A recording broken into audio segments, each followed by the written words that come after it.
بسم اللہ الرحمن الرحیم فرمان مصطفیٰ صلی اللہ علیہ وآلہ وسلم۔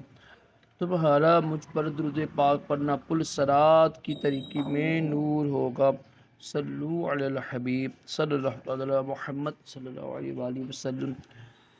3 انگلیوں سے کھانا کھانا سنت مبارک راشد عطاری خوابوں کی تعبیر لے کے پیش خدمت ہے، اور آپ دیکھ رہے ہیں اشعار تعبیر۔ آج ایک تعبیر سنیں گے لکھنے کے حوالے سے نا۔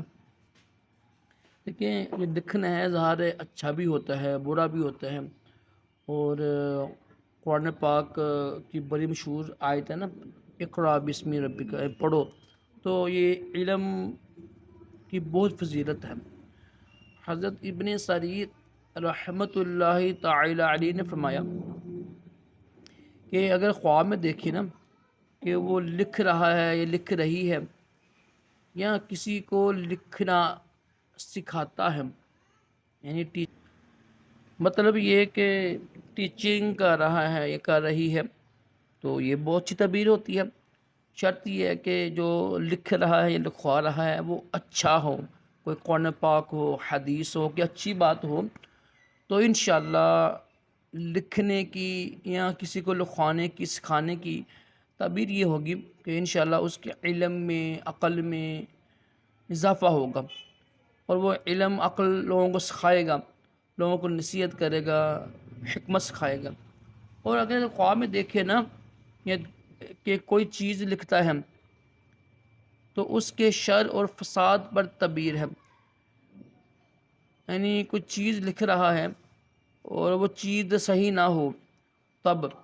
اور اگر خواب میں دیکھیں نا کہ قرآن پاک، حدیث مبارکہ، توحید اور دعا وغیرہ لکھتا، اچھی چیز لکھتے ہیں نا، مثال الفاظ اچھی ہے نا، اچھے الفاظ ہیں تو انشاءاللہ خیر، اصلاح کی، امن کی تعبیر ہوگی۔ اور اگر برے الفاظ ہوں گے، یعنی کسی قسم کی غلط الفاظ ہوں گے، بیہودہ الفاظ ہوں گے، کسی کے خلاف غیبت کر رہا ہے، کسی کی برائی بیان کر رہا ہے، الفاظ غلط ہوئے تو وہ فساد ہوگا، جھگڑا کرے گا۔ اگر اچھے الفاظ ہوئے تو وہ اچھی تعبیر ہے۔ تو اس طرح کے خواب میں دیکھیں کہ غزل لکھتا ہے نا، غزل لکھ رہا ہے، شعر لکھ رہا ہے، تو یہ بھی اچھی تعبیر نہیں ہے قرآن پاک میں نا اس کی، کیونکہ قرآن پاک میں جو یہ شاعر ہوتے ہیں نا لوگ، ان کی بڑی مذمت کی گئی ہے۔ ایک تو یہ معاذ اللہ غیر عورت کے جسم پر لکھتے ہیں، اور دوسرا یہ نا بے تکا باتیں کرتے ہیں۔ قرآن پاک میں سخت مذمت کی گئی ہے۔ جو اچھے شاعر ہیں نا، جو نعت لکھتے ہیں، حمد لکھتے ہیں، ان کی تعریف کرنی چاہیے۔